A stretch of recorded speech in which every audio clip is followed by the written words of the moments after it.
Hi everyone, thank you for joining us today for our Brain Trust. Thank you for bringing your lunches, and we do have refreshment for when we're finished. Thank you. The topic today is, do we live in a food desert? We'll start off with what is a food desert.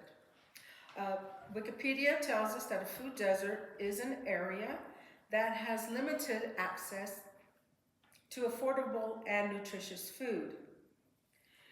Now, this definition does consider the type and quality of the food available to the population and the accessibility of this food through the size and the proximity of the food sources. The term food desert was coined in 1973. However, food deserts had existed for many years. I will present this topic with contrast of pre-railroad and post-railroad, and then we'll discuss after if indeed El Paso was and is a food desert. According to nationalgeographic.org, to sustain life, 6 nutrients are essential: protein, carbohydrates, fats, vitamins, minerals, and water. Most foods do contain these nutrients, and we are able to live, grow, and survive. But pre-railroad, now the desert Southwest is very harsh and uninviting, but indigenous tribes flourished for thousands of years here. Now their food choices consisted of plants, animals, and insects. So by definition, they had a supply of organic food and readily available resources.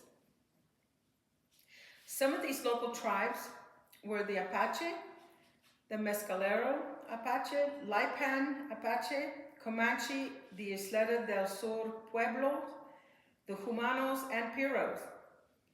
Now, the Humanos and Piros were both skilled at trading goods with other tribes. Also, they traded with the Spanish settlers. So we know that over time, the indigenous tribes in our area did recognize other tribes, and there was trading going on. And then that trade being financially or usable, then the more they would trade with others. Now the Piros and Humanos and the Kickapoo were known for their farming techniques, and they grew corn, beans, and squash. The 3 sisters, this is what many of the Indian tribes subsisted on for a long time. Other available foods included the cactus bulbs, prickly pear, mesquite beans, yucca, and anything edible, snakes, rabbits, javelina, and wild goats. Is that yours? That's cool. Maize was a sturdy crop that grew well in varying climates and soils. It was a dietary staple in Mesoamerica. And of course, that the maize was also brought up this way as well, to this area. It would be treated to produce nixtamal, which would be stewed for pozoles or formed to make tortillas and tamal. Tortillas were a daily, and they were made fresh every day with the nixtamalized corn that was ground fresh. Now the Spanish settlers brought food with them and began trading with Native Americans. Spanish settlers and missionaries were exchanging foodstuffs and recipes with Indian women in New Mexico far west Texas and Florida, decades before the first Pilgrim Thanksgiving at Plymouth Rock. The Iberian Peninsula offered new foods such as wheat, wine, and olives, as well as livestock. We do know that the olives eventually made it to California.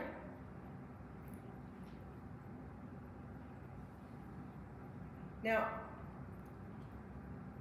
here we are in 1849.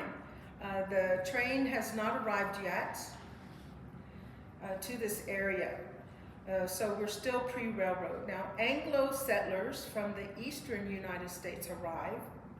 They began cultivating crops that were not indigenous to this region, like wheat, apples, pears, plums, peaches, apricots, grapes, etc. These crops did require a lot more water, so acequias were dug to help irrigate crops. Joseph McGoffin grew these fruits in his orchard and gave up when a flood destroyed his acequia in 1897.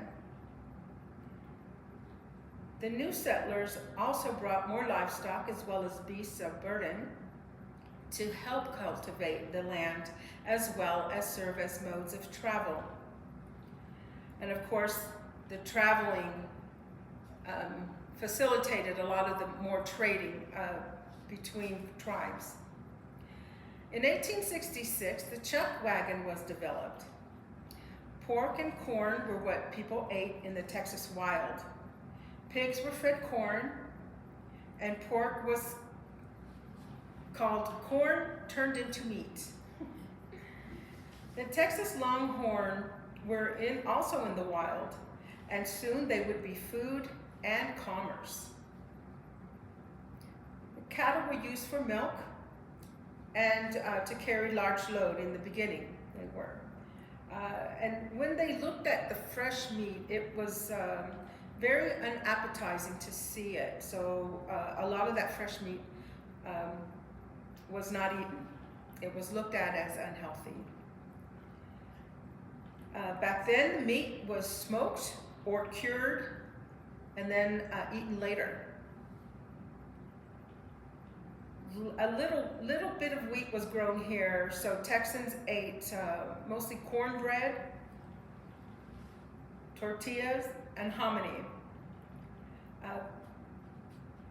People did subsist on some of their home gardening.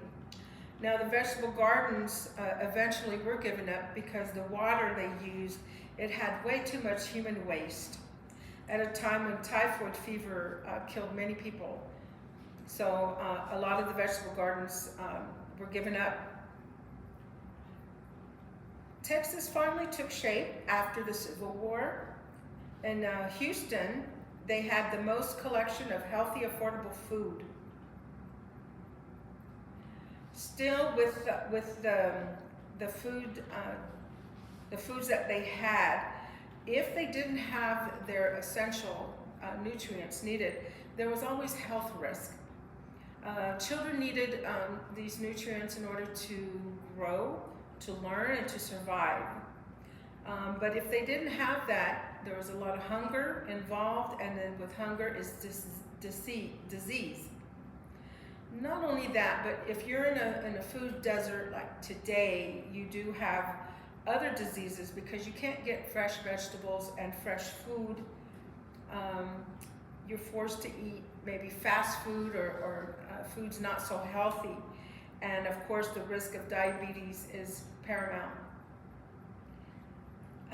Now, let me come back. Before the train, food preservation was limited. Canning, of course, was an option that was most useful for acidic food that could resist bacterial growth. Salting and drying food, for instance, jerky, dried fruit, and dried vegetables, was a process that allowed food storage. And you can carry it from place to place if you needed to. With any dry food, you just soak it and it reconstituted when they're needed. Now, all the food in our region was subsistence farming, meant for only local consumption.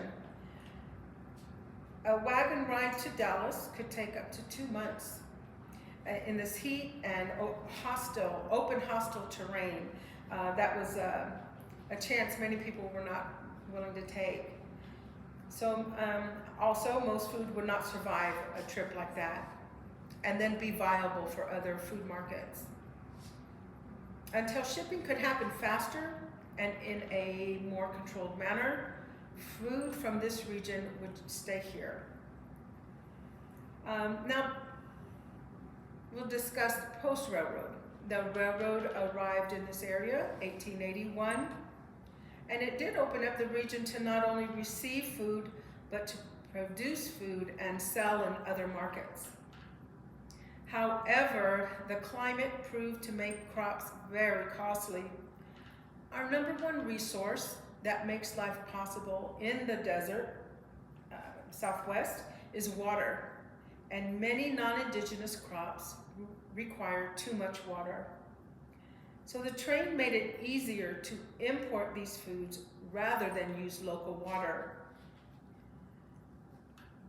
So even today, all day long, you can hear the trains. The trains do bring in food from outside. It's also trucked in with these huge diesel trucks. And then they're putting them in all these many grocery stores. But to date, if you ask yourself, would El Paso be considered a food desert? To date, food deserts in America have been one of the most studied. Texas has more food deserts than any other state. With 258 counties in Texas, 58 of them are food deserts. Now ask yourself, a third of the population live more than a mile from a grocery store or major supermarket. And that a food desert occurs mostly in low-income neighborhoods with no transportation. So you ask yourself, is El Paso can be considered a food desert? The answer is yes. Now most of our food is brought into El Paso, although we do have local farmers markets and a lot of ranchers in the area, and vegetable gardens, vegetable farmers, but it's not enough to sustain our community here. So yes, the answer is yes. A solution might be to visit your local farmers, your local ranchers, when you can. Bring it in, maybe share it if you can.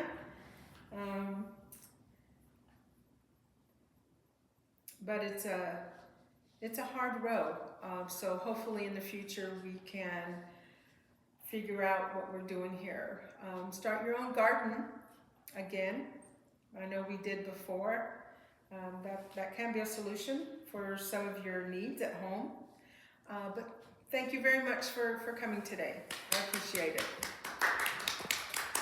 Thank you.